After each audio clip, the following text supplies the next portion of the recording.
Hello friends, मैंने आपको last tutorial में कंपाइलर के पेजेस तक आपको बता दिया था कि आपके इसमें 6 पेज हैं और ये पेज आपके वर्क कैसे करते हैं। अब मैंने आपको बताया था कि मैं आपको नेक्स्ट ट्यूटोरियल में इसका एक एग्जांपल दूंगा एंड देन स्टार्ट करेंगे। तो स्टार्ट करते हैं पेजेस के एक एग्जांपल के साथ। अब सपोज मैंने एक एग्जांपल लिया p equal to x plus y into z. ये मैंने लेक्सिकल एनालिसिस को दिया।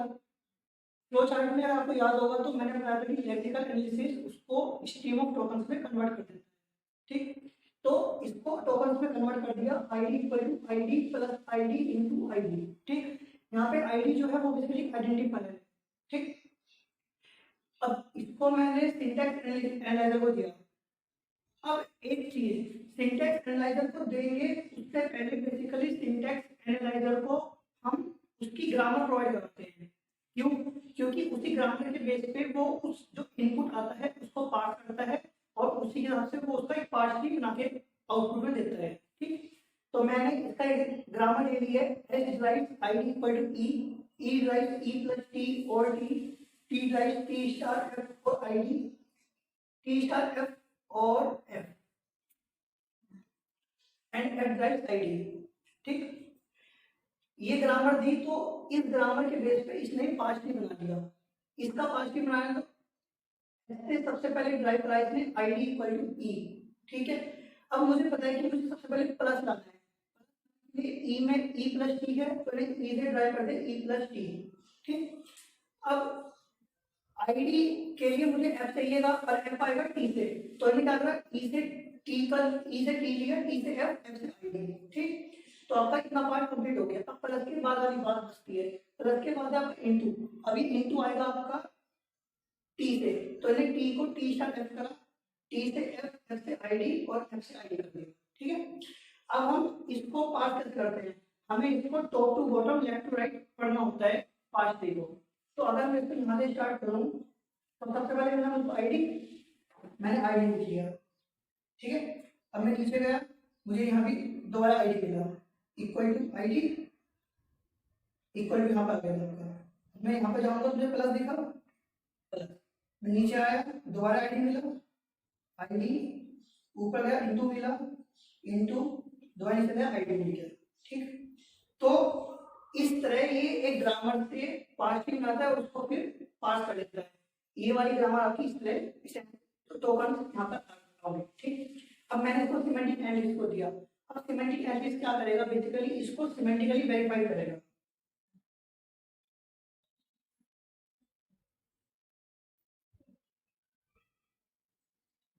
इसका क्या मतलब है, इसका मतलब है कि जो पार्ट बना क्या वो मीनिंगफुल है नहीं, मतलब जो इसमें प्रोडक्शन है क्या उसमें लेफ्ट हैंड साइड में सिंबल ही है। अभी ये सब चीज जब मैं आपको सिंटैक्स एनालाइजर एक्सप्लेन करूंगा तो उसमें ये सब चीज आपको डिटेल में समझ आ जाएगी। ठीक है, अब ये मैंने इंटरमीडिएट कोड को दिया।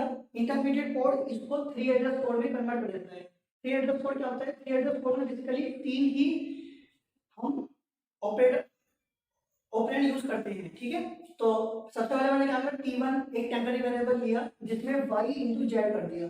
ठीक, t2 लिया उसमें मैंने t1 कर दिया क्योंकि t1 में y इंटू जेड ऑलरेडी है।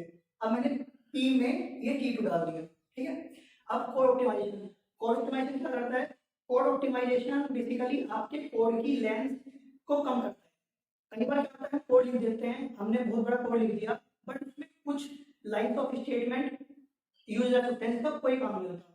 अभी ये भी आपको बहुत अच्छी तरह बाद में एक्सप्लेन डिटेल में समझ आ जाएगा।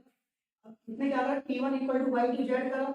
अब अगर देखा जाए तो ये वाली लाइन फालतू में लिखी है t2 equal to x plus t1, क्योंकि मैं इसकी जगह डायरेक्ट लिख सकता हूँ t equal to x plus t1।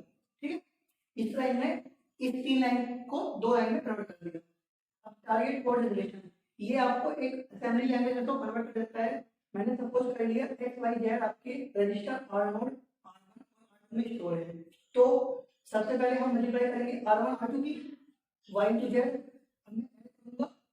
को इस रिजल्ट के साथ मतलब r0 r2। ठीक है, अब मैंने मूव कर दिया r2 में जो रिजल्ट है उसको p है। इसमें क्या हुआ, r1 r2 की मल्टीप्लाई करी और रिजल्ट r2 में स्टोर हुआ, r2 को रिजल्ट स्टोर हुआ r2 को। अब मैंने r2 को p में मूव करवा दिया क्योंकि p में ही हमारा फाइनल रिजल्ट आने वाला है। तो ये आपका एग्जाम्पल है।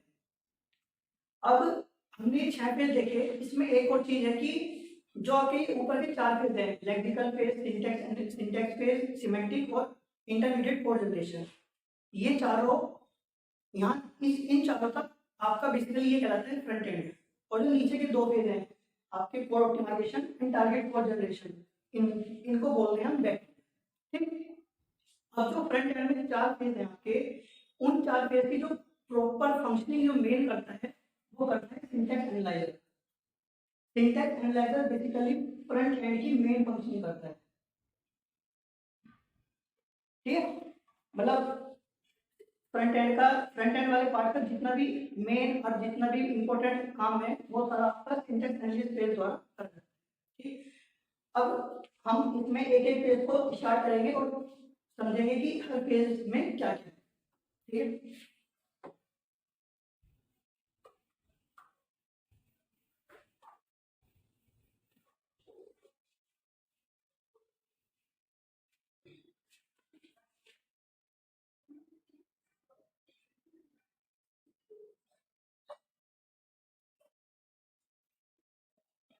सबसे पहले लेक्सिकल एनालिसिस। लेक्सिकल एनालिसिस की सिर्फ एक ऐसा फेज है जो आपके प्रोग्राम को स्टेटमेंट बाई स्टेटमेंट और कैरेक्टर बाई कैरेक्टर पढ़ता है। ठीक है, जब हम सबसे पहले हाई लेवल लैंग्वेज को लेक्सिकल एनालिसिस फेज को देते हैं तो ये आपका प्रोग्राम को स्टेटमेंट बाई स्टेटमेंट पढ़ता है और उस पूरे प्रोग्राम को एक टोकन की फॉर्म में कन्वर्ट कर देता है। ठीक है, अब मैंने आपको टोकन्स पहले ही बताया था कि tokens basically sequence of character है जो कि यूनिट की तरह काम करते हैं प्रोग्रामिंग लैंग्वेज में।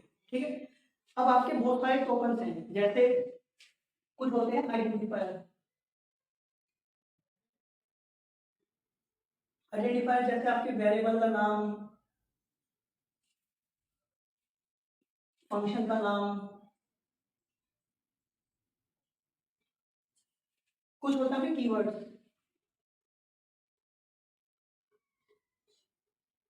कीवर्ड जैसे आपके इफ, व्हाइल, फॉर, इस तरह के। ठीक है, कुछ होते हैं आपके सेपरेट सेपरेटेड, जिसमें आपके कोमा, सेमीकोलन, इस तरह आ जाते हैं। ठीक है, ये सब होते हैं। अब इसके कुछ काम क्या होता है कि सबसे पहले तो लेक्सिकल एनालिसिस जब आप प्रोग्राम देते हो उसमें से आपके व्हाइट स्पेस और जितने भी कमेंट होते हैं उनको हटा देता है लेक्सिकल एनालिसिस फेज। तो जितने भी आपके व्हाइट स्पेस होंगे या फिर जितने भी आपके कमेंट्स होंगे वो एज ए टोटल काउंट नहीं होते इसमें। ठीक है, दूसरी बात, क्योंकि ये लेक्सिकल एनालिसिस ही ऐसा फेज है जो आपके प्रोग्राम को स्टेटमेंट बाय स्टेटमेंट पढ़ता है, तो ये वाला फेज आपको प्रोग्राम की एरर भी थ्रो कर सकता है। क्यों? क्योंकि जब स्टेटमेंट बाय स्टेटमेंट पढ़ रहा है तो वो एरर से कैच कर लेगा और उसको आपको डिस्प्ले भी कर सकता है। ठीक है, अब बात आती है कि लेक्सिकल एनालिसिस फेज में क्वेश्चन किस तरह के आते हैं कॉम्पिटिटिव पेपर में भी और आपके यूनिवर्सिटी और कॉलेज लेवल के पेपर्स में। सबसे पहले जो उसमें सबसे इंपोर्टेंट क्वेश्चन आता है इस फेज में वो आता है टोकन्स को काउंट करने का।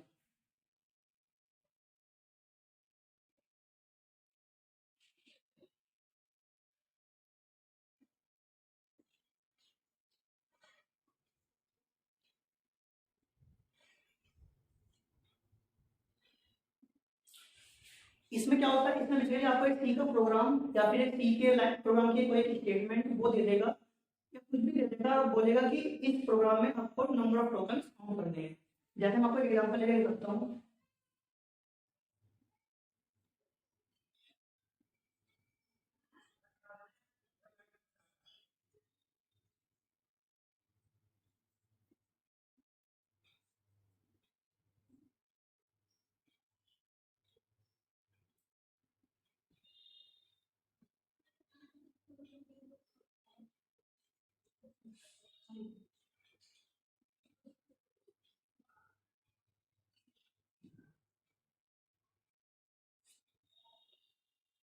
ठीक है, ये सिंपल सा प्रोग्राम है। अब इसमें क्या है, इसमें अगर वो आपको बोलता है कि टोकन काउंट करो तो टोकन कितने हो गए इसमें देखो, 1, 2, 3, 4, 5, 6, 7, 8, 9, 10, 11, 12, 13, 14, 15, 16। अब यहाँ पे एक चीज और इम्पोर्टेंट है कि जो आपका स्ट्रिंग लिटरल होता है, मतलब जो भी आपका सेमी कॉलन के अंदर लिखा होता है, चाहे कुछ भी लिखा हो, हमेशा वो सिर्फ एक टोकन काउंट होता है इसमें। ठीक है, तो ये आपका पूरा एक टोकन काउंट होगा। ठीक है, तो कितने हो गए? 1 2 3 4 5 6 7 8 9 10 11 12 13 14 15 16 17 18 19 20 21 22 23 24 25 26 27। ठीक, तो इसमें आपके 27 टोकन्स हैं। सबसे पहला क्वेश्चन जो लेक्सिकल एनालिसिस के पेज में आता है वो इसी तरह आता है कि आपको एक प्रोग्राम दे देगा और आपसे कहेगा कि इसमें टोकन को काउंट करो। जैसे मैं आपको कुछ क्वेश्चन बताता हूँ जो पेजेस ऑफ कंपाइलर और लैंग्वेज प्री प्रोसेसिंग और लेक्सिकल एनालिसिस के बेस पे आपके कॉम्पिटिटिव एग्जाम्स में आएंगे। जैसे अगर सबसे पहले मैं क्वेश्चन की बात करूँ, टोकन की ही बात करता हूँ, नंबर ऑफ टोकन फाइंड करना क्वेश्चन कॉम्पिटिटिव टेबल में आया था क्वेश्चन में।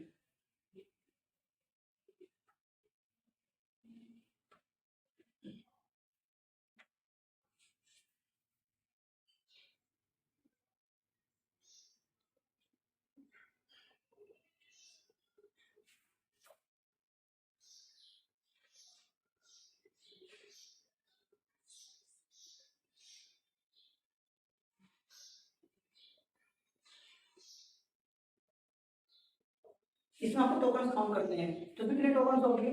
1 2 3 4 5 6 7 8 9 10। इसमें आपके 10 टोकन हो गए। ठीक है, आपको थोड़ा सिंपल लग रहा होगा, बट मैं आपको बता दूं कि ये क्वेश्चन गेट 2000 में आया हुआ है।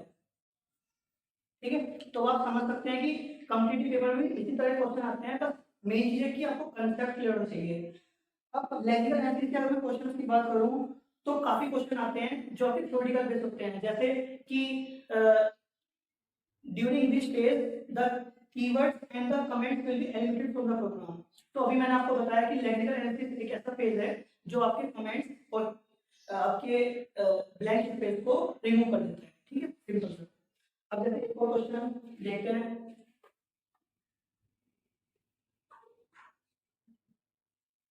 इसमें आपको मैचिंग करनी है। इसमें इन्होंने क्या दिया है कि इनपुट दिया है कंपाइलर को और आपको बताना है कि वो इनपुट कौन सा पेज प्रोसेस करेगा।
आपको ये मैचिंग करनी है। इसमें क्या दिया है कि आपको ये इनपुट है और आपको ये बताना है कि ये इनपुट इसमें से कौन सा पेज इसको प्रोसेस करेगा। ठीक है, अब अगर मैं सिंटैक्स ट्री की बात करूं तो मैं सिंटैक्स ट्री कौन से पेज को देता हूं जो प्रोसेस करता है। मैंने बताया था कि सिंटैक्स एनालाइजर पार्स ट्री में कन्वर्ट करता है और पार्स ट्री ऐसे इनपुट पास होता है सिमेंटिक को, तो ये जो पास होगा ये होगा सिमेंटिक को। ठीक है ना, तो फर्स्ट का आंसर हो गया 4। ठीक है, कैरेक्टर स्ट्रीम। कैरेक्टर स्ट्रीम किसके पास आती है? सबसे पहले बताया था कि लेक्सिकल एनालाइजर टोकन में कन्वर्ट करता है, बट जो कैरेक्टर स्ट्रीम है, कैरेक्टर स्ट्रीम मतलब हाई लेवल लैंग्वेज ऊपर से आ रही है, वो मिलती किसको है, कौन प्रोसेस करता है उसको? Lexical analysis. ठीक है, तो 2 का आंसर हो गया बेसिकली आपका 3। ठीक है, इंटरमीडिएट रिप्रेजेंटेशन। इंटरमीडिएट रिप्रेजेंटेशन कौन प्रोवाइड करता है? जब इंटरमीडिएट कोड जनरेटर फेज है जो आपको 3 कोड में कन्वर्ट करता है, 3 कोड को प्रोसेस कौन करता है? आपका कोड जनरेटर फेज। ठीक है, तो इसलिए आंसर क्या हो गया? 2। टोकन स्ट्रीम को कौन प्रोसेस करता है? टोकन कन्वर्ट करता है लेक्सिकल एनालिसिस, ऑल्सो प्रोसेस करता है सिंटैक्स एनालाइजर। ठीक है, तो 4 आंसर हो गया 1। अब मैं आपको ये बता दूं कि ये क्वेश्चन भी आपका गेट 2017 में क्वेश्चन आया है, तो आप समझ सकते हैं कि अब तक जितना आपको बताया मतलब उसी से ही किस तरह के क्वेश्चन आपके कॉम्पिटिटिव पेपर में भी पूछे जाते हैं। अब एक और क्वेश्चन बताता हूँ।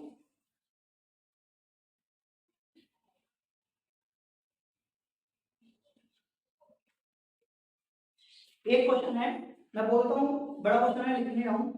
The lexical analysis for a modern computer language such as Java needs power of which machine model in necessary and sufficient sense? इसके ऑप्शन 4 हैं।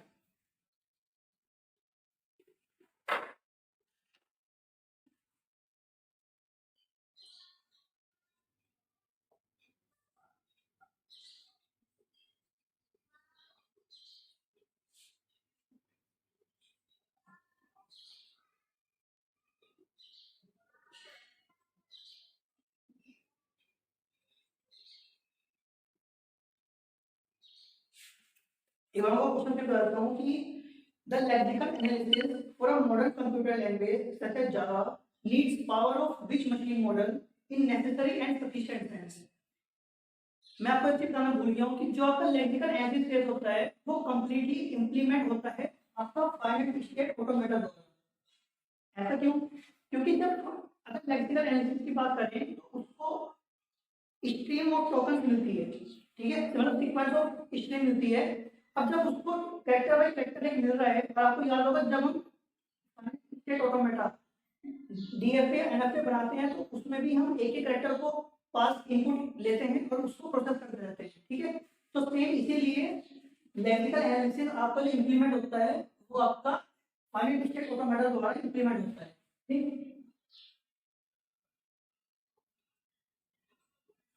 Lexical analysis implemented by finite state automata। ठीक है, ये बड़ा important है, ये चीज याद रखना। कई बार कॉम्पिटिटिव क्वेश्चन में डायरेक्ट पूछी जाती है ये चीज कि लेक्सिकल एनालिसिस को इंप्लीमेंट करता कौन है। ठीक है ना, और ये क्वेश्चन बेसिकली उसी के ऊपर है, डायरेक्ट क्वेश्चन है कि जावा जैसी लैंग्वेज के लिए इनमें से कौन सा मॉडल चाहिए लेक्सिकल एनालिसिस फेस करने के लिए जो कि नेसेसरी और सफिशिएंट सेंस में हमें जरूरत है। तो फाइनाइट स्टेट ऑटोमेटा ये, क्योंकि जब लेक्सिकल एनालिसिस के लिए चाहिए तो हमें पता है लेक्सिकल एनालिसिस बेस्ट है फिर से फाइनाइट स्टेट ऑटोमेटा यूज करना। ठीक है, तो इसमें मैंने आपको अब तक के कॉम्पिटिटिव क्वेश्चन जितने इस टॉपिक के बनते हैं वो बताए, और आप ऑनलाइन वेबसाइट से रेफर कर सकते हैं।